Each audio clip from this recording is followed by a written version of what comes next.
All right, so is there any questions you'd like to ask about the subject matters that we've been discussing up to the point that we stopped for lunch? Like to go, Katarina? Regarding the awareness of sin, Yep. because to have a relationship with God, first we need to recognize we have sin. Yes. Sorry, say that again for me. To have a relationship with God, we need to recognise that we have sin. Yep. So Of my course, if question you is- don't have any, then you don't need to recognise it. far from that, the opposite I wanted to say. Yeah. Having started this, I have seen way too many things that I carry that are sin that I know I have to work. Now, while intellectually I can list so many of them, Yep. I see that in my life it's always a struggle, and I'm thinking, okay, so my soul is not ready to feel any of this stuff. And I keep on going, looking at it, and I'm like, oh yeah, I do that every day. Oh, this is a sin. This is a sin. There I go again, wiping my bottom with paper. And I'm doing it again. And I'm doing it, and I list it so much. Yeah. And I'm like, if anybody were to ask me any question, I have the answer. I truly have it. I just don't do it. Well, I would argue you don't have the answer either. But Well, you don't have the faith in doing it, do you, Katarina? You don't actually have the faith that stopping your sin is going to lead to something better. You still believe in your sin. yeah. You can be aware of your sins, right? Like you can be even intellectually aware that God doesn't like you doing a certain thing. But that doesn't really change. Intellectual awareness is like nothing. In terms of this benefit to you, it's barely above no awareness at all. Well, this is And the can point. I just say also, the other problem with intellectual awareness is that it gives you the illusion that you know things Yeah. that you And then really you're doing better. that you really in your heart don't know. No, I don't feel I'm doing better, and I'm the type of person that I think only when something really, really bad happens to me Yeah. will I open up to God's help, and it does happen, Yeah, you and 8 billion others. Yeah. but it has to be so severe for me. Otherwise, if it's like a chronic Yeah. pain or whatever, I live with it. I live with it every day. Yeah, but you see, there you're not looking at what you get out of it, what you believe you get out of it. See, a lot of what you're raising are issues regarding faith, really. Yeah. So one of the things we probably need to discuss is the issue of what you have faith in. Yeah. Let's call that a corrupt faith.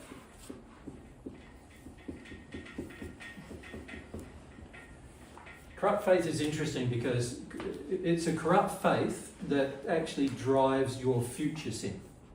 So your current soul condition is the result of your past sins, you could say. And your future, what you believe in for your future, is what drives, to a large degree, what drives your sin, your desire to sin right now. Right? And the trouble is, we have faith. So you remember what faith is? Faith is the assured expectation of the things we hope for. In other words, we believe that if we do a thing now, we'll get the result in the future we want. Yep. And we believe it with all of our heart, and that's why we think that it's going to work. Otherwise, if you knew that every action you took today was going to result in a bad thing happening tomorrow, and you really believed that in your heart, can you see, you wouldn't do it, would you? If you believe that if I go and do this one thing today, let's say I go and get a pet for the kids today, and if you believed that that was going to lead to a really, really bad thing happening tomorrow, then you'd go, I don't think it's wise me getting a pet today. I sit down with the children, explain why, work through all the issues, because tomorrow this is going to work out bad. You know? Yeah. But if you believe it's going to give you something good tomorrow, then you'll definitely do it today. Can you see that? Yeah. So a corrupt faith is believing that the things that are, from God's perspective, unloving, you believe are loving. That's what a corrupt faith is all about. And you believe that by doing them, you will get better results, a loving result. Right? So when you say, I know that I'm sinning, a lot of times we only know that because somebody told us that particular action is a sin. Or we can see through ethics, through our analysis of ethics, that if everybody did that to me, I wouldn't like it. So it's got to be a sin, you know. So a lot of times we only know things intellectually via a number of methods, and many of them are related to how it affects me, of course, but not really anybody else. So the problem with that state is that if I'm only measuring things based on my own pleasure and my own pain, so if we look at the pleasure-pain thing, so if we look at pleasure and pain, we're not very good at measuring both of those things. Humans in sin are not very good at measuring them. But fundamentally, what most of us want is pleasure right now and no pain right now. Right? And by no pain, we're talking no physical pain, no emotional pain, no spiritual pain. Each of us want to have, like when it comes to spiritually, we want no doubts. We want no investigation. We want, just tell me what it is and I'll do that. That's what we want spiritually. Emotionally, what we want is to not experience any hard emotions. Like sadness, for most of us, is a hard emotion, so you don't want to have it. You know, anger is an easy emotion. The reason why it's easy is because it's power-driven. So we like to have anger. But when it comes to things like sadness, which is a harder emotion because it's not power-driven, you have to really surrender to it, not a power emotion, most of us don't like that at all. So there are certain emotions we like, certain emotions we don't like, right? And so our definition of pain is not to feel the emotions we don't like. You know, if we have to feel the emotions we don't like, then that's painful. We don't want to do that, so I don't want to close all that down. Pleasure is, I want to get whatever makes me feel comfortable right now, good about myself right now. Now, good about yourself can be good about yourself spiritually, good about yourself emotionally, good about yourself sexually, good about yourself physically, can't it? So it can be good about appearance. So here's another sin. Going to get some Botox. Right? That might give you the instant pleasure of looking a bit better in your face right now. Right? But you're just injecting substances. Sooner or later, as you can see in the faces of 70 or 80-year-olds who've done it regularly, they end up looking grotesque, right? But sooner or later it's going to be of detriment, and yet we're not interested in the later, we're interested in the now, right now. We don't have a long-term view of our future at all. And in fact, when it comes to the spirit world, we sort of go, so what? Our general, see, if you were really thinking about your life properly, you'd be going, I live here maybe 70, maybe 90, maybe 100 years if I'm unlucky.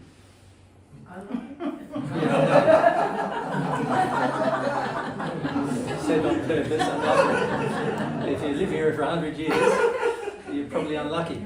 But anyway, because spirit world's got better capacity for the soul to grow, better capacity for spiritual development, better capacity for doing things. You can move about better. You don't need aeroplanes, and you don't need customs, and you don't need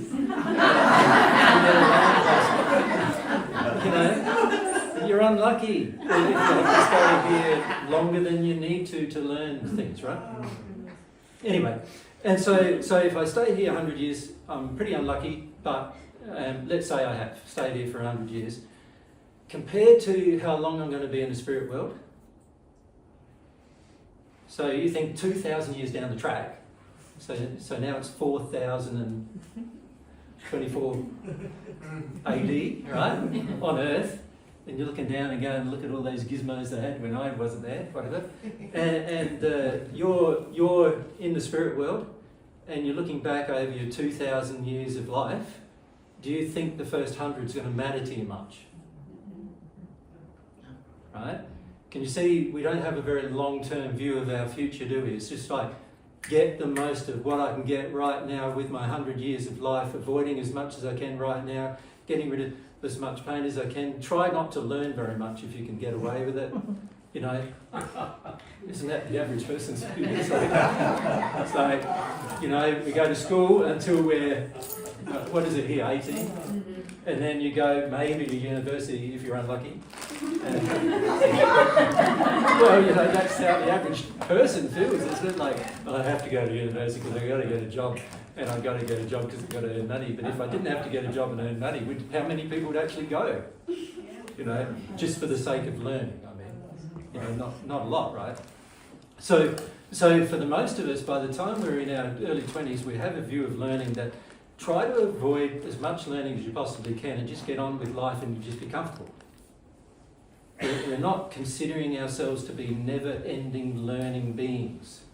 We don't have the same striving for learning that we had when we were in our childhood, because there is for many adults, we don't feel a motive for the learning. The motive being that you have joy and you have and you have greater capacity to experience life, and there's all sorts of things to learn. Like most of us only learn the physical, you know, which is what we're doing when we go to uni, right? We're learning. Like I learned electronics engineering. Right?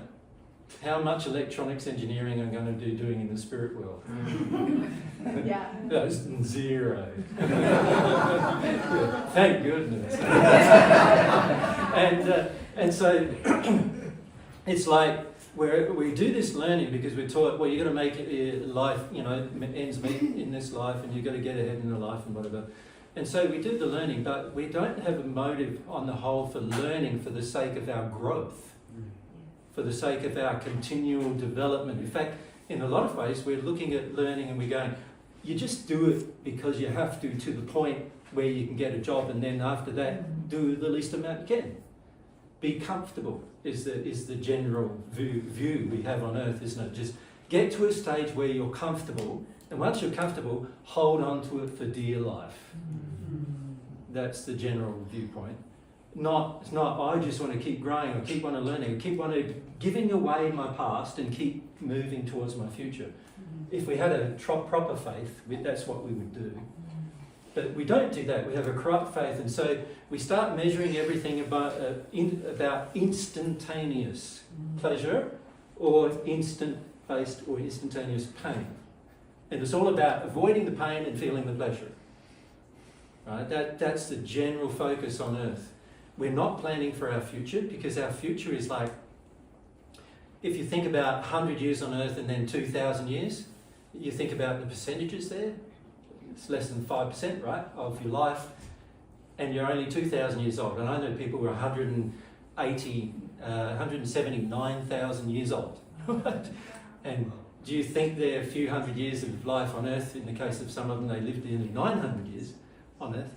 And even then, it's not very long compared to their long time in the spirit world. So the earth life becomes a distant, faint memory that you can barely recall. Even. Yeah. So the problem is we don't believe all that. What we believe is you got to make ends meet in this life. It's got to all be about this life.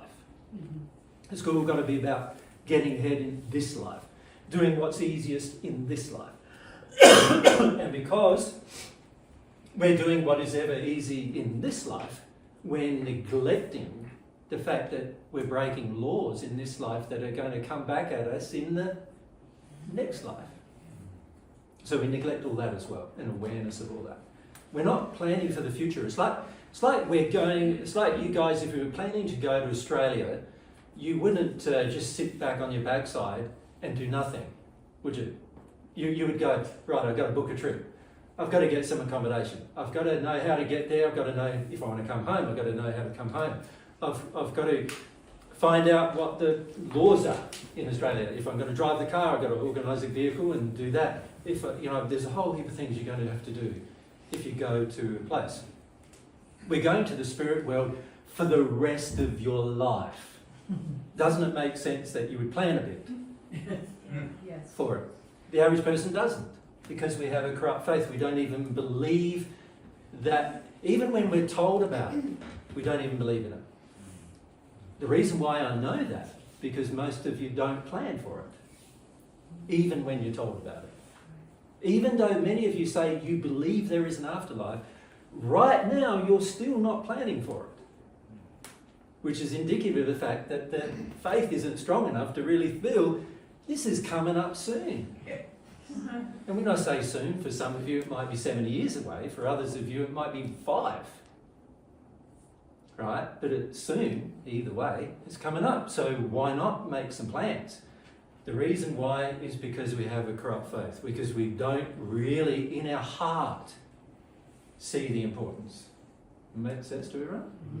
Mm-hmm. We think it, and we think we get it, but we don't in our emotional state. So we're in this state of pleasure versus pain, and when we get pleasure, we think great. We get pain, we think terrible. Right? Now, feeling sin is going to be about feeling pain. So we're basically saying, feel pain, terrible. Feeling sin, terrible. Now, as soon as I'm in that state, I'm not going to acknowledge my sin. If I don't acknowledge my sin, I'm not going to become aware of my sin emotionally or even intellectually. But intellectually, you may be aware there are certain things that you've been taught from, and those of you who've heard Divine Truth for years, you've been taught that those things are wrong, right? But that doesn't mean you believe it. Because if you believed it, you wouldn't keep doing them. It just means that you've been taught and you think you know. So, Katerina, that's the problem, is that there's a whole heap of things you think you know, but emotionally, you don't believe them. And if you don't believe them emotionally, there will be no change. And you even go, oh, look at what I'm doing. So here I am wiping my bum with my paper. A physical act. And for those of you, if you think about toilet paper, right? Most of you think it's just a normal fact of life nowadays, isn't it? Toilet paper. But if you think about it, it's a single-use item. You're destroying a tree to create it and a number of other resources to create it. It's a single-use item, and after you've used it, it goes straight into landfill or into the sewage system or whatever. How much resources are being used to do that when I could actually just wash my bottom and use a towel to wipe it, just, like we used to in the olden days. And there's a big difference between one and the other. One is a renewable resource that you're using like a towel over and over again. You wash it each time, use it over and over again. So it's quite obvious it's not economical. And you imagine 8 billion people doing this once a day. How many trees? And then you imagine all those trees are not, they're all just growing for 30 years, getting cut down, growing for 30 years, getting cut down, growing for 30 or 40 years, getting cut down. Now, in that time, wherever they're getting grown, no other part of the environment can get established. So no animals can live there because their environment's going to disappear in 30 years. So that even if animals come in, whatever animals are in that place where they get cut down, all of them are going to go, be destroyed as well. They've got no home anymore, there's no food anymore, they're going to go, right? And we're not considering this as a part of our analysis when we're wiping our bottom. That's just an example. We're not thinking about the future. We're just thinking about the pleasure or the ease in the present. And it's, by the way, it's not even pleasurable.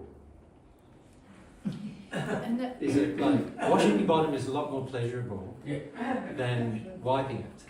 But so we just do it without even thinking because it's just normal. And yet we're not considering the ramifications. Emotions about food. That's what we just got weird emotions about weird food. Emotions about your excrement. Yeah. And this is something that I want to pick up on. You're talking about your physical thing, but also a future, like your spirit world preparation. Yeah. But if you're honest with yourself, you're not happy in your life right now. But you're thinking, even when you're saying, oh, this is a sin, this is a sin. If you're really sensitive to your life right now, you'd know, I'm not actually very happy. But the corrupt faith says this is as happy as you're going to get. Yeah. You have to seek avoidance from your unhappiness with this sin. because that's you. This is the best it can get. So the corrupt faith is that it can't get any better. If I go through some short-term pain, my life won't improve, is what your faith is saying, rather than the truth, which is if I am willing to go through my awakening to sin and feel some short-term pain, life will improve. The majority of people who are in the state you're in, who are like, oh, this is a sin, I've heard divine truth, yeah, I know, they haven't dealt with their corrupt faith, which is saying, dealing with emotion is not going to improve my life. Giving up sin is not going to improve my life. The best I can hope for is this sin in terms of pleasure. When you start the process, you start to feel like, oh gosh, everything I thought was pleasurable was actually a bit of a drag, but it was just a distraction, or it's just like a short-term hit to get me away from how dissatisfied I am with my life. And when you start to deal with your sin, you start to go, oh, actually now I feel better without having to engage I don't have to drink coffee, and I don't have to talk to my girlfriend for an hour to get over, how annoyed I am with my husband or whatever it is. I don't have to do any of those things, and I just feel better all the time. But the corrupt faith is saying that's not possible. And that's why every day you go, oh, this is sin, this is sin, this is sin. But you don't ever change it. Yeah, because substantially in your heart, you don't believe it's a sin. You believe it's a good thing. It's an asset. It's a thing I'm using to cope with my life. Or a thing I have to do to survive. Yeah, well, it's the same thing. Yeah, and that's the sin fighting for itself. That's I right. have to do this to survive. I have to do this I can't cope otherwise. If I don't have this, it's the end of the world. Yep. All that is the sin fighting for itself. Yeah. So the corrupt faith drives this sort of thing of pleasure now, pain, avoid pain now, without seeing actually that a lot of times pleasure now is at the expense of pain in your future. Yeah. Like any person who's really logical would go, hang on a sec, if this pleasurable thing now is going to cause me pain in the future, so example of that, drinking too much, alcohol. Pleasure now, seemingly, results in hangover tomorrow. And I consider the hangover to be worse than anything you could gain from the drink. So once you start weighing it all up, you'd go, why would I do that? I don't see any point to that, right? So then people go, the little bit of drink. Well, yes, but let's look at all the other pains that other people have caused from that little bit of drink. In Australia, we provide a lot of grapes for harvesting for alcohol. They're destroying whole swathes of the environment in order to plant vineyards. Where it used to be fruit growing or food growing areas, now they've converted farms into vineyards. Wine growing regions. Yeah. So it used to be lots of different varieties of fruits. Now it's just vineyards. Right. As far as the eye can see. You only drive past them. You can drive for like hundreds of kilometres, and that's all you see. Yeah. And you don't see any native environment. There's no animals there anymore. So for most of us, we're also going pleasure for me now, not pleasure for everyone now. Pleasure for me now. Pain, avoid pain for me now. Now, if me avoiding pain means that you've got to feel some, I'm happy with that. Right? Example of that is, I feel like I want to have a yell at you, so I'm going to have a yell at you. I get some pleasure out of that. I get to feel a bit of power out of that. I don't care how you feel about it, whether you feel bad about it and how bad you feel about it and how torn down you feel, and I don't care about any of that. All I care about is I get to get mine now, right? And we're not even considering in this equation who's got the pleasure and who's got the pain. We're just in our own little selfish world. Which takes us back to the spiritual principle that's being broken about equality. Yeah. I'm saying my pleasure is more important than yours. Yeah. So if I was truly focused on pleasure, I'd be focused on yours as much as mine. In other words, I'd care about whether what I do makes your life more miserable or not, or what I do brings me pleasure and you pleasure. Right? That's what I'd care about. If I really cared about you, I would care that that's the case, right? So, but when I'm just focused on mine and I don't care about you, then I've broken the principle of equality. So the big sin, one of the biggest sins you can commit towards a person, actually.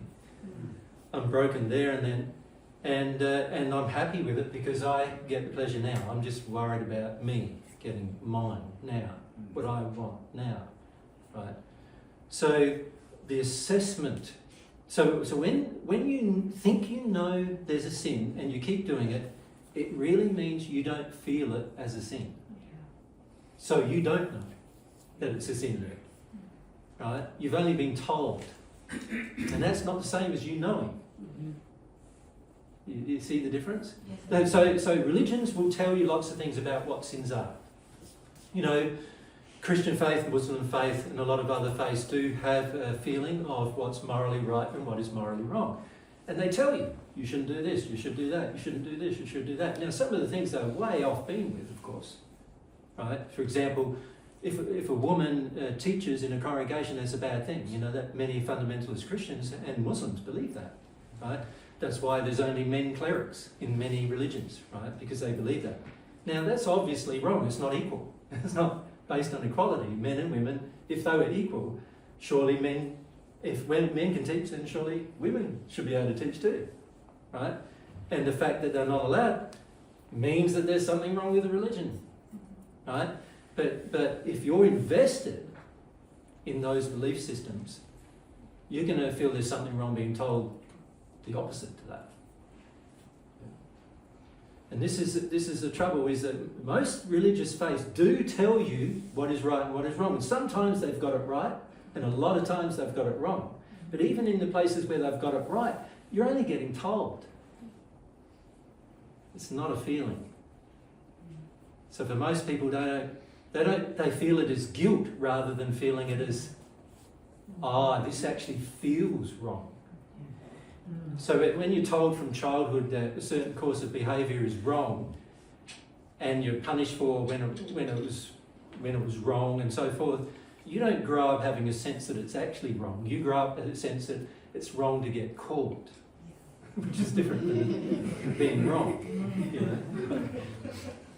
And this is the trouble, is that we grow up in these environments that are encouraging you to not use your heart and use your head alone, right? So when it comes to the assessment of sin, a lot of you will go, but I know that's a sin and I know that's a sin. I'm saying, do you still do it? Yes. Then you don't know it's one. Because if you knew it was one, you would feel it was one. And if you feel it's one, you can't do it anymore. So you don't know it's one, you just think it's one. And why do you think it's one? Well, usually it's because we've been told by somebody.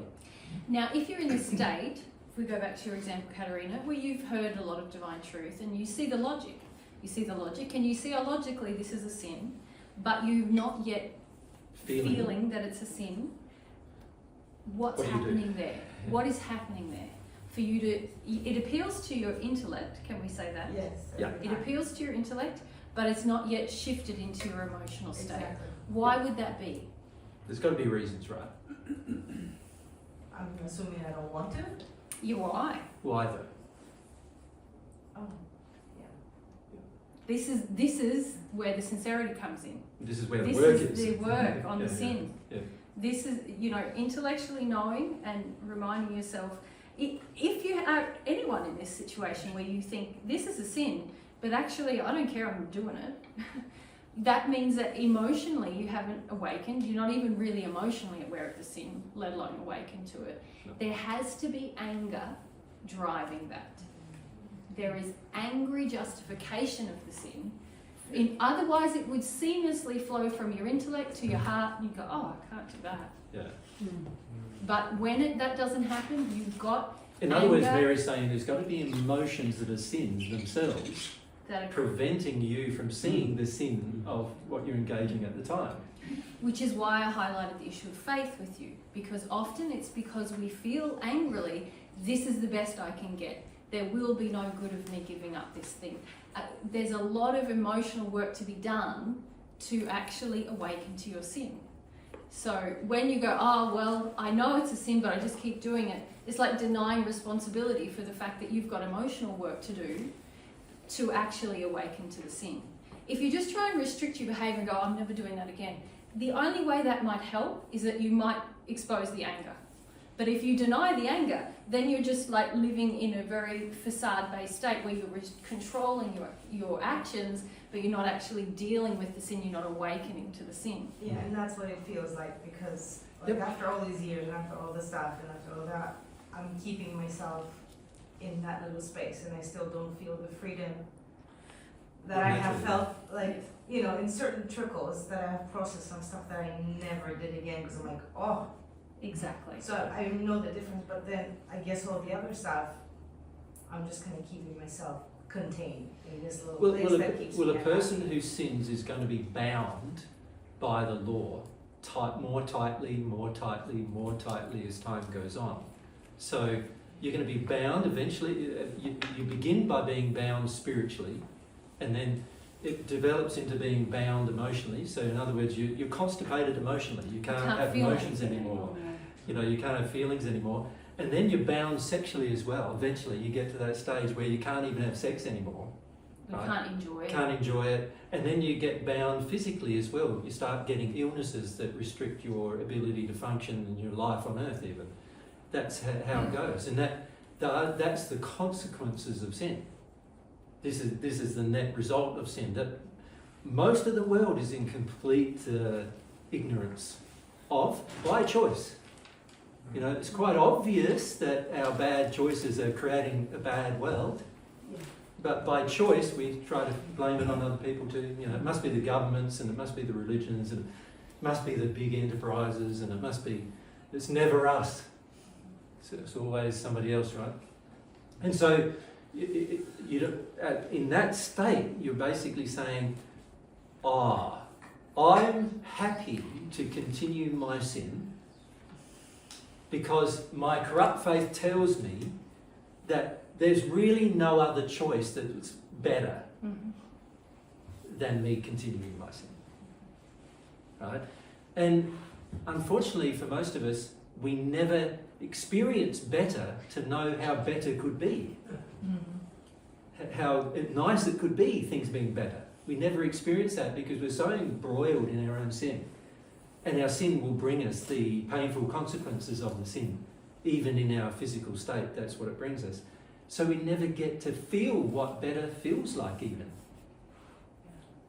On earth in particular, right? And so that just encourages the corrupt faith. And we get into this state of like doubt and hopelessness. Where it's like, what's the point of doing anything good on earth? I might as well just get mine now, my pleasure now, and avoid my pain now, and just like wait for the spirit world to sort that out later. Hopefully things are better there.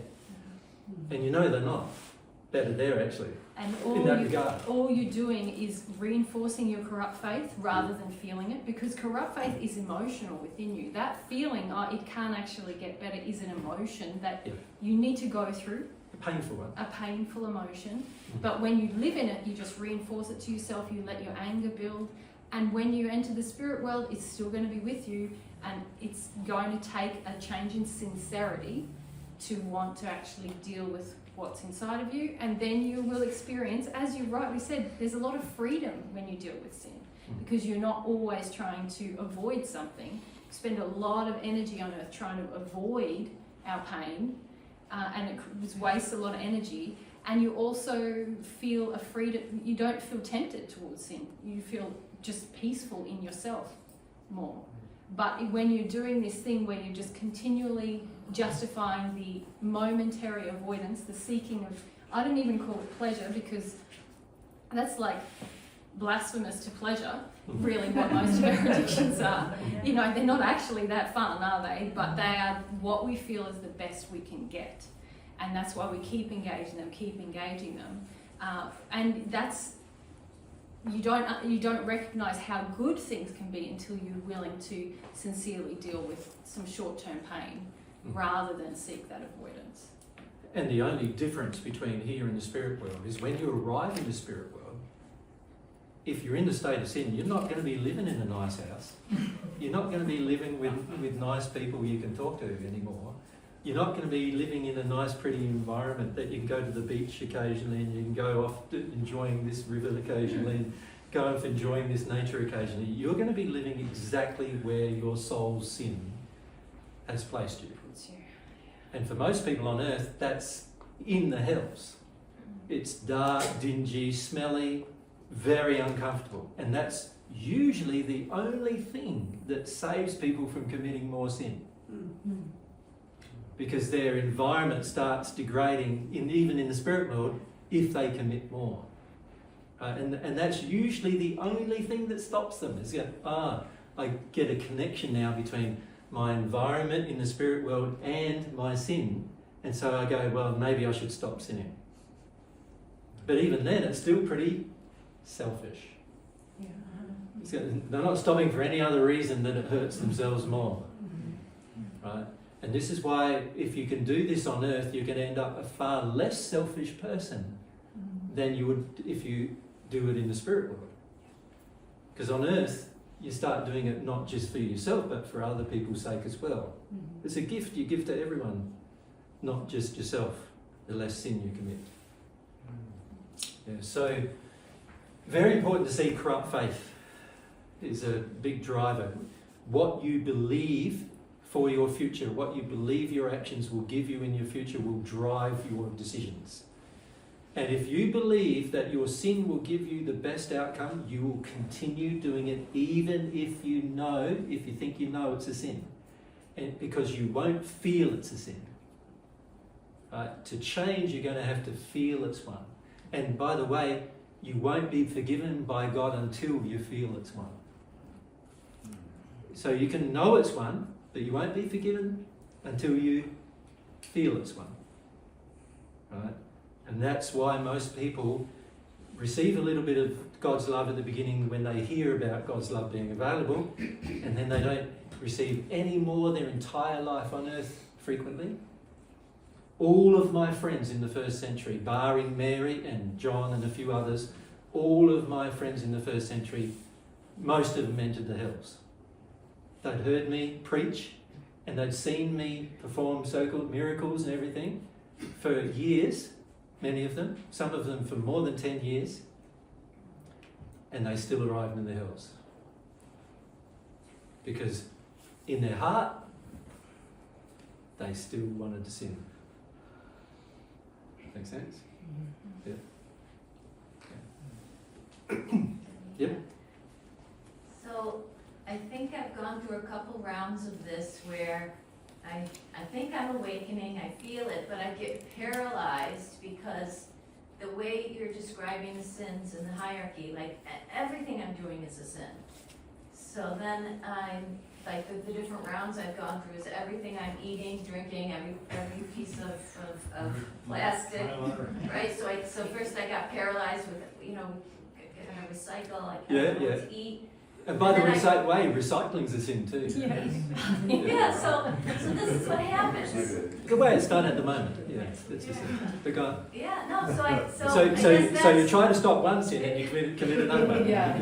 And so I get paralyzed, and I know it's fear, so I work through So when you're paralyzed, what happens? You stop acting at all, don't you? Exactly. Yeah. So I get through like that round, but now I feel like I'm in another round of just fear. I get paralyzed and I don't do any action. Yeah. And that feels awful. Yeah. Because that is also a sin. Yeah. And this is what most people find, is that when one sin's pointed out, you try another one. When that's pointed out, you try another one. When that's pointed out, try another one. And then when that's all pointed out, you go, well, I'm not doing anything then. So you try that. And when that's pointed out that that's a sin, now you start getting frustrated and potentially angry, which is where you probably needed to go right from the beginning. Right? Then you start getting frustrated and angry, right? And then in the frustration and anger, you can start feeling, I really want these things. I want it to be easy. I don't want to, I don't want to have to work through all this worry about what is the right thing anyway. I don't want to have to get it maybe wrong. I want it, I want my comforts. Why isn't anyone else doing this? Like all these things come up. Yeah. And so you do need to go through that cycle, getting to the point where you realize actually, while the emotion exists of anger within, that basically is saying, why can't I do these things? What's wrong with it? Why does God feel they're so bad? You know, and once we go through that, then you're able to start feeling, oh, this is why it's bad. And by becoming to know why something is bad at an emotional level, that's when you start feeling like, oh, I don't want to do that anymore because it's bad. Rather than just thinking it's bad or being told it's bad. So what we notice is a lot of people, when they hear divine truth, they hear us, Mary and I, and we've purposefully, by the way, in this trip, taken away your toilet paper, your pets, and all the other things, just to help you come to terms with that most of the things we do are actually sins. This is why the earth is in the hills, because most of the people on earth are committing sins all the time that we don't think are sins, but they're actually sins. And it's good to know that, because you get frustrated and in the end you go, well, I'm not doing that anymore, I'm not going to do this anymore, in the sense of, you make a decision of either you're not going to do the sin anymore, so that's the intellectual choice not to do it, or you go, I don't want to do divine truth anymore. But both of those things won't change anything.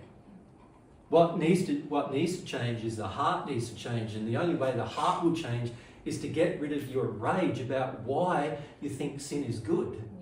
Yeah. And in other words, get rid of the corrupt faith, because that's what's driving that rage.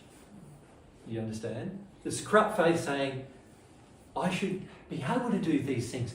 We're just human. We're just having a human life. God should have made it different if he wanted us not to do these things. We're tempted to blame God, anybody else, religion, our upbringing, your husband, your wife, your children, your parents, your everything other than your sin. Right?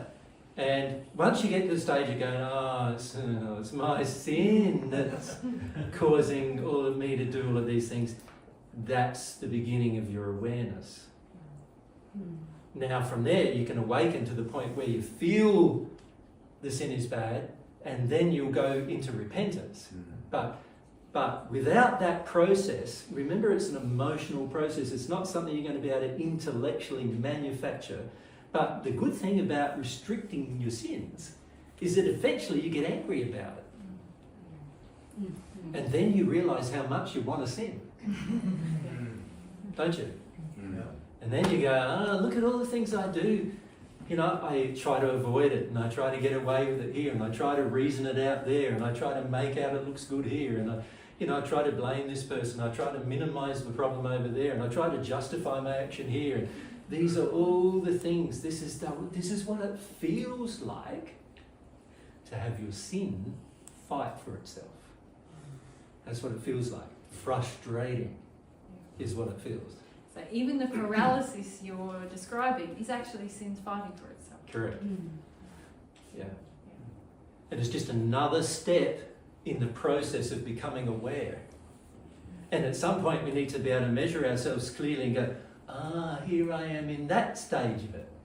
So, before I'm in the stage of ignoring it all, now and denying it all, and then after a while I'm in the state of, I sort of accept logically that, what Jesus said about toilet paper is probably true, because of the economy principle and the trees getting cut down and all the environment getting destroyed and all that. It's possibly true. So I stop using toilet paper. But I don't want to use toilet paper, right? So what do? Like I go, I just ignore him. He's being stupid now. He's being really pedantic about this. It can't be that bad. Surely God lets us get away with that. And you start going down. So that's the reasoning mode.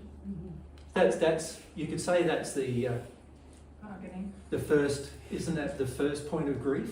Yeah. No, denial is first. Denial is first. Then we're bargaining. And then we're bargaining. Sorry. So deny first, and then we're bargaining. We're trying to bargain with it all. Still don't want to feel angry. Still don't want to see that it's bad.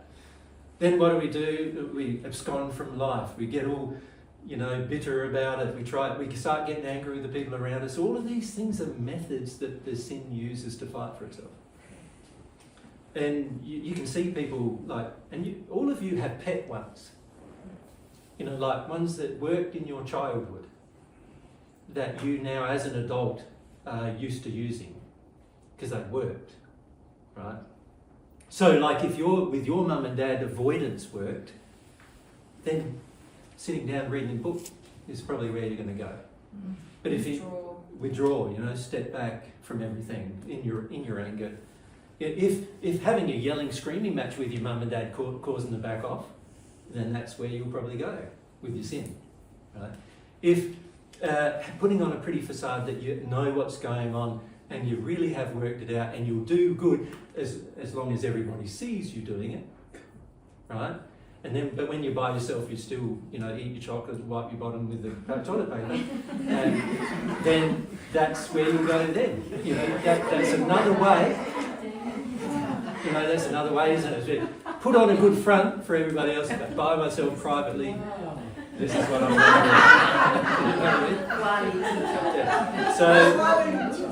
So we do that. If that worked in my childhood, that's what I'm going to do. I'm going to do that. And we notice here in the USA that's a pretty favourite one, actually. What you do in private is very separate to what you do in public, and that kind of thing, There's even laws, isn't there? In a lot of states you have here laws about what a person does in private versus public and not, all this kind of stuff. And it's all encouraged by some societies more than others too, depends where you grow up. So, in Greece, have a good anger spit is probably encouraged. Anger spit? Yeah, where you just Like, you mean like... have a yell and a scream. No, a spit is like colloquial for just like losing your temper. Losing your temper. Yeah. Right? Oh. Losing your temper is not a bad thing necessarily. But you do it in the States, and it's like, unless it's sport. Yeah. Unless it's sport or Super Bowl. Breach of peace, $10 fine. Yeah, that's right. And so in each country even there's standards of what is appropriate behaviour for dealing with problems. And so in your family there's been standards, in your country there's been standards, and you've got a few favourites that you go to, and when they don't work, usually a person gets more and more frustrated. And this is one reason why a lot of people get very frustrated with me, is because every one of them generally doesn't work with me, and so they get more and more and more angry as a result. Because I just say, there you go again, and another sin, just to be helpful. It's not a judgment or anything. It's just like you gotta understand what it feels like fighting for your sin, right? Because if you don't understand what it feels like, you're not going to give it up. So it's really good if somebody can just point it out and go, there you go again, there you go again, there you go again. Oh, look at that one. and the reality is, most of us have invented about 10 to 12 favourites, and by the time we get to number 10, generally it's a pretty remotely used one, because usually all the others have worked for us before then. And so we have our favourites, and then we have our less favourites and our less favourites and our least favourite methods. But the very least favourite method we have is actually feeling the grief associated with each sin. That's the thing that is our least favourite. And everything else is all created just to avoid that process. And what amazes me the most is that it's not very economical. Because it's like, let's say, here's your problem, right? Here's your sin. Here's the emotion that you need to feel to release that sin. What's the fastest way there? Direct. Direct route is the fastest way there, is it not? What do? We go. Stop for a while. Stop, yeah. Break. Yeah. Visit the other ones again, and then we visit the other ones again. And eventually, who knows when, right? Because it's going to be dependent upon your will. I go there. Pretty weak. Now, can you see, in that meandering, I have wasted a lot of my life, which is another penalty of not dealing with your sin as soon as you can. You end up wasting time and energy and effort, and you waste relationships. You lose friends in this process of doing this. You know, if you're going to lose a friend, lose them now. Don't wait for 25 years to lose them, because you'll be more attached in 25 years. It's going to be harder. Like, if you going from there to there is going to cause your friends to not like you, then you're better off going from there to there now than doing all of this and eventually ending up there anyway, and they still don't like you. You understand? It's like God's way is the most economical way of dealing with the problem. But we don't think that, because our corrupt faith says, no, my way's better. My way, meandering around the entire universe, is better than going from one to the other. Right? And can I just point out this thing that happens where we start to look at one sin? Maybe we have the conscience highlights us to, oh, something's a sin here. Or you hear Jesus say something, you go, oh, okay, I'll look at that. And then this thing happens where you go, everything I do is a sin. Be very careful of that. Yeah, that's not actually true. It's not true. It's true that a lot of things we do is sin, but the number one thing you get out of that is avoiding the very thing that you started to look at. Yeah, you go, get to... oh, you catastrophize. Yeah, you induce a state of fake hopelessness. Of like, I can't, it's everything is a sin. Can you see that you've just distracted yourself from that one thing you were going to deal with? So just be very careful of that. Yeah. And understand that every awakening to sin is an emotional process. It's not a matter of, you will make physical changes, but you need to go, let yourself go through an emotional process around each one. Yeah. Because if you just run around trying to be the police on your own behaviour and trying to avoid guilt, which a lot of women So go shopping. have. You go past the chocolate ice cream. Really want it. And there's vanilla ice cream. And there's vanilla vegan ice cream. But you really like the chocolate ice cream. You see, it's sort of like, I got to take this vanilla vegan ice cream. So are you doing it with a heart? Then you go past the, next aisle. What's the next aisle? Bicky aisle, whatever. The biscuit aisle. What do you call it here? Cookies.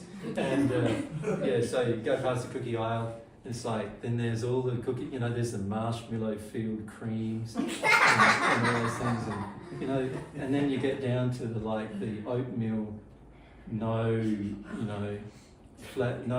anything other than flour, water, and whatever.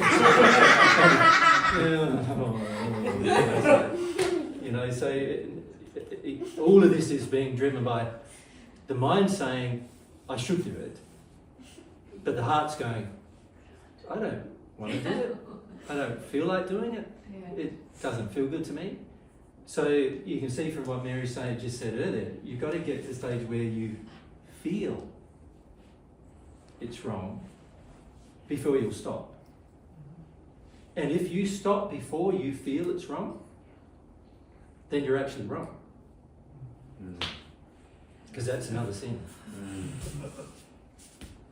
Understand? Now, I'm not saying Go willy-nilly. go willy-nilly. I'm just saying, isn't it better to feel it's wrong? Yeah. Don't kid yourself. Don't kid yourself. And also, don't confuse guilt with awakening to sin. Yeah, not the same thing. No. So, guilt is very often a self-punishing emotion. Or what we label guilt is self-punishment. So there's true guilt. There's three types, really, isn't it? Yeah, okay. So there's true guilt. I feel like something is wrong. That's actually a part of... And it is. And it is. God's definition, and it's truly a feeling that I have, and it's a pure feeling. I feel it's wrong. That's part of awakening to sin. But very often on earth, there's these other things that we call guilt. One is, I'm this a terrible, terrible person, and I've got to do anything I can to avoid this guilt. And it's sort of a feeling of blame and responsibility that we've been taught, many women have been taught this, to take on as a child. And it's just like a compulsion, I've got to get away from this feeling. And that's not what we're teaching you about, actually. Yeah. That's a sin, that feeling. Yeah. Then there's a third type of guilt, which is really a manipulation of the world around us. Oh, I feel so bad about that. You're right, Jesus, that is a sin. Oh, and I'm so bad, aren't I? I'm just so bad. And part and parcel with that is when you were children, generally you were taught to punish yourself in order to get away from punishment from others. Yes, Right. so that's the third thing I'm showing you. And oftentimes there's not even a true feeling of the pure guilt or even of self-berating, and that one is just purely It's I've just learned, like mummy or daddy think that's wrong, so I've got to act like it's wrong, and they'll get off my and back. they'll get off my back. Yeah. So don't conflate the idea of awakening with sin with those two last examples I gave, which are actually sins in themselves. One of them is taking on a feeling of self-attack and self-responsibility rather than humbly working through what is God's truth about a matter. And the third one is actually a facade, which is all about manipulating my environment. Yeah. So, yeah, just... Which, by the way, you people in the US are very good at doing. That third Number one. 3. Yeah. Do you notice that? Yes. You're very good at it. It's obviously many of you were taught this in your childhoods. It often comes from a very religious upbringing, Yeah. where a person's had a very religious upbringing. They're taught to act a certain way, but not feel it, and they're taught to act a certain way, act guilty, act in a way that mum and dad get off your back side, from hitting you, and you act a certain way, and that way you get away with behaviour that, by the way, God doesn't respond to any of that, right? But we think we get away with behaviour with people, and we often do. Yeah. Dan? So when I was listening to you for years about the possibility of becoming a vegetarian or stopping eating animal products. Yep. So I went through that process of, at first, I didn't even hear it. Yeah. And then it started kind of building in me, and I had a lot of fear about it. Yep. And then I took it on for a while, and then a doctor. The health will decay if you do that, yeah? What's that? Your health will decay if you do it that way. Well, he said, yeah, because of certain things that I was dealing with, it'd probably be good if you reintroduced meat back into your diet. So Yep. I, against my better feeling, I did that for about a year. Yeah, driven by fear of health. Yeah. But then it did come to the point where the pain of continuing that action was so clear to me Yeah. that it was not even a decision anymore. It just stopped, and so that was great. Yeah. But what I'm really getting to is that, like Tara was saying, I feel like there's thousands of different things that I have not dealt with. Yep. We're calling them sins today. Yeah. Shame, fear, anger. Yep. And sometimes it feels overwhelming. Yep. I don't even know what, sometimes, maybe that's part of my conversation, like what I say to myself is, I don't even know where to start. Yeah. How am I gonna develop the time to devote to each one of these things? I've got my life, I'm working, I'm doing this. Yep. And so a lot of times I just don't do anything. Yeah. And that's very painful. Yep. Yep. Yep. And also, it causes you to feel guilty about not doing anything. Right. Yeah.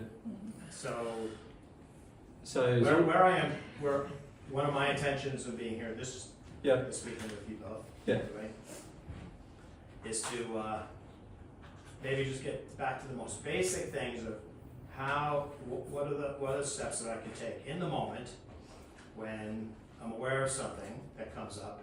Yep. Where do I go with that? What do I do Okay. with that? So what you've just described is what I just drew, isn't it? You've gone all around the place. Yeah. And then you get paralysed because you're And like, then oh, you it's get not too much, paralysed and and what do I don't do act with? anymore. Yeah. So Yeah. that is a state that most of you possibly who have heard Divine Truth for a while can recognise. Okay, so what causes that state? What causes the meandering through life, hoping for a better outcome, without seeing that while I carry the sin with me, I'm not going to have a better outcome. Corrupt faith. Yeah. So the corrupt faith drives that, but what corrupt faith? What? Fear. Well, Let's be really specific. let's look at Okay. fear. Yeah. Because fear is very general. Fear is an addiction, yeah. By the way. Yeah. Fear is an addiction. Yeah. What does fear give you? Avoidance. Excuse. It gives you an excuse. Now you see, when most of us are growing up, and particularly in Western society, this is also the case, so it's the same in Australia as it is here, and the same in Europe in particular. We're taught basically that anything you're afraid of, you shouldn't have to do. Yeah. Right? Yes. So what comes along with that belief, that corrupt faith, that everything you're afraid of, you shouldn't have to do, is this belief inside of you that you shouldn't have to do anything that causes you to be uncomfortable. Right? In other words, that doesn't bring you, anything that doesn't bring you pleasure, and let's define pleasure as comfort in this case, right? Anything that's not comfort is pain, right? Anything that makes me comfortable, that's what I'll do. Anything that makes me uncomfortable, I have to avoid that as much as I'm able to. Fear says, don't tell yourself the truth about that. Fear is your false expectations. Or what are expectations? Aren't they faiths? So it's your false faith appearing real. Right? It's you're saying that what you have faith in is actually true, and that God's way, which is the truth, based on truth, which is the opposite to fear actually, because fear is everything false. So truth is the antidote to fear. So when we get in this state where we're meandering around, the sin, where we're meandering around the emotion that is inside of us, that where the sin is stored, the reason why we're doing it is because we do not want to face the truth. So then we've got to ask ourselves, well, what truths don't I want to face? What truth causes me to do such things? So an example of that, let's look at just the very, you could say, small example of eating meat versus, having a vegan diet, right? So let's look at that. The doctor says to me, you need to eat meat for your health. Now, that is true only if I don't deal with the emotions associated with what happens when I choose a vegan diet and why I wanted the meat diet in the first place. Right?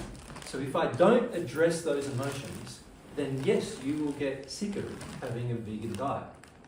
Everybody who does not address those emotions, having a vegan diet, you will get more ill. But where does fear kick in? The doctor says, someone in authority says to me, you're going to get ill. Your health is degrading. I want to live for my 100 years on earth. Not 70 or 60 or 50, but 100. For some unknown reason. What is that unknown reason? I don't have faith for a start in the afterlife, but also I feel that I want to maximise my experience on earth to be normal, like what everybody else views as normal as well. And in amongst all that, I've got what my family view as normal, what my friends view as normal, what my partner views as normal. Everybody around me. And so if I take on a diet, which not a diet by the way, it's just what you eat. That is a diet, yeah. Yeah. It's not like a diet in the sense of I'm dieting vegan. It's my normal things that I eat are all plant-based, right? I take on that diet, I'm not just taking on a diet.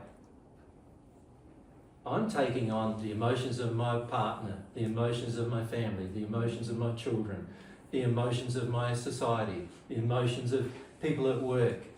I'm taking on a confrontation now, which the average person is not emotionally prepared to do.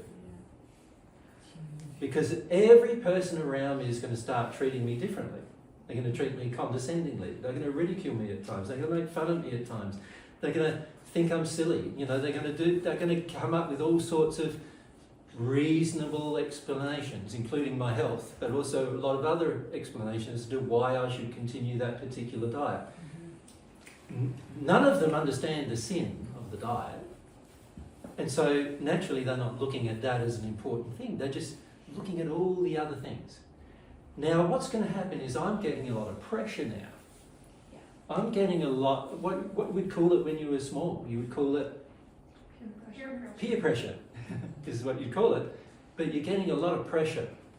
Some of this pressure gets pretty full on. Like full on. Like Mary and I get like average 50 death threats a year at least, and then when the media's going 1,000 death threats, like, right? Death threats for just teaching about love. It's amazing. Amazing. And doing it for free. Right. You should see how many criticisms we get for doing it for free. It's sort of like, what are you doing? You're manipulating people now, doing it for free. It's just like amazing the amount of attack and abuse you can receive right now, just for doing what is different to what the average person does. Now, there's good reasons for that, and that is because when the average person sees you doing it, they start considering whether they should be doing it, and then there's a whole heap of conscience things that goes on inside of them, and then they don't want to feel that, and then they get angry because they don't want to feel their pain, and who are they going to get angry with? You need to go back to your original diet, because then I'm not going to get angry about you being on a new one. You know, and there's a lot of pressure that comes with all of that. The majority of us are not prepared to deal with any of that. We're not emotionally prepared from our childhood to deal with that. We're not resilient enough emotionally to have our own feelings and live in the world with our own feelings. Most of us need or believe survival is all about being a part of a community that all agrees with me one way or the other. And so we have huge amounts of emotion starting to come up now just for the choice of eating meat. So what began as a physical choice has now become spiritual, emotional, huge issues with people. Issues of love, so spiritual issues, and emotional issues, like how intense is everybody's stuff coming at me about it all, and how bad it feels being condescended to constantly and all that. We're going through that, and those things will have a very strong detriment physically if we don't deal with them in an emotional manner. And so our health will degrade. So this is what happens. Health degrades. And then we go to the doctor says you need to eat meat again. We go, oh, there's my justification. But actually the justification is far bigger than that. It's not just your health. It's how to save yourself from hundreds of people in your environment attacking you constantly about your choice. Now I can fit in again. Now I can fit in again. Now, I can relax again, and people are going to get off my back, and people are not going to attack me all the time. And every time I go to the supermarket, there's only, there's vegetables and fruit and nuts, and then only a few other things I can buy. You know what I mean? Every part of life is restricted if you choose to, on the earth, if you choose to do something like that's good. And the average person on earth doesn't want you to do it because they're doing something bad and they don't want to know that, right? So there's huge amounts of emotional pressure. Now, the average person is going to get sick with that emotional pressure because they don't want to feel about it. They don't want to grieve it. They don't want to go through grief. If you're prepared to go through the grief, you'll go through a period where you go through the grief, you come out the other end, and not only will you be fine on the vegan diet, but also you'll understand what you eat far better and where it comes from far better, but also you'll be living in harmony with love now, which has its own positive benefits. But one of those benefits is not the agreement of everybody else who does not live in harmony with love. That's not going to be a benefit. But for most of us, it's one of the most necessary things we consider. We desperately want the agreement of everyone. So if we compare that, not eating meat, to now, I'm not going to meet any of my emotional addictions with people, and I'm not going to meet any of theirs. Can you see that everything that Jesus just talked about in terms of people's agreement, people's approval, how society's going to... Now... That's going to come up faster now. That's going to be a lot bigger, isn't it? Because one's just what you put on your dinner plate, and people already have a lot of opinions, and you already have a lot of fears come up, and you already have all this stuff come up. When it comes to now, in every interaction I have with people, I'm not going to meet their emotional demands, and I'm not going to meet my own either. You can see why you suddenly go, oh, it's all too much, it's just so much, oh, I'm out, I'm going to sit here in my meandering journey, I'm just going to sit here for a while, because I don't want to contemplate what else. And then, being one of the first people to practice God's truth, it's a hot kitchen. It is. It is. It's hard. You know, you're going to find it difficult, not because it's actually that difficult, but because everyone else around you will try to make it difficult. But it's very rewarding. It's very hot. But if you're sort of saying, I'm alluding to the part of your statement where you said, I've got to work. I've got no time to deal with all this shame and fear and all these other things. But actually, if you made that one decision, I'm not going to meet anyone else's emotional demands. I'm not going to meet my own.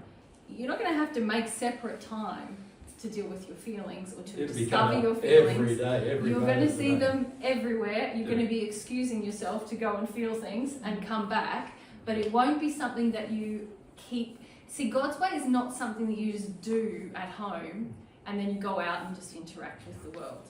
Now, God's way is a way that permeates and directs every action and interaction and choice and relationship that you have.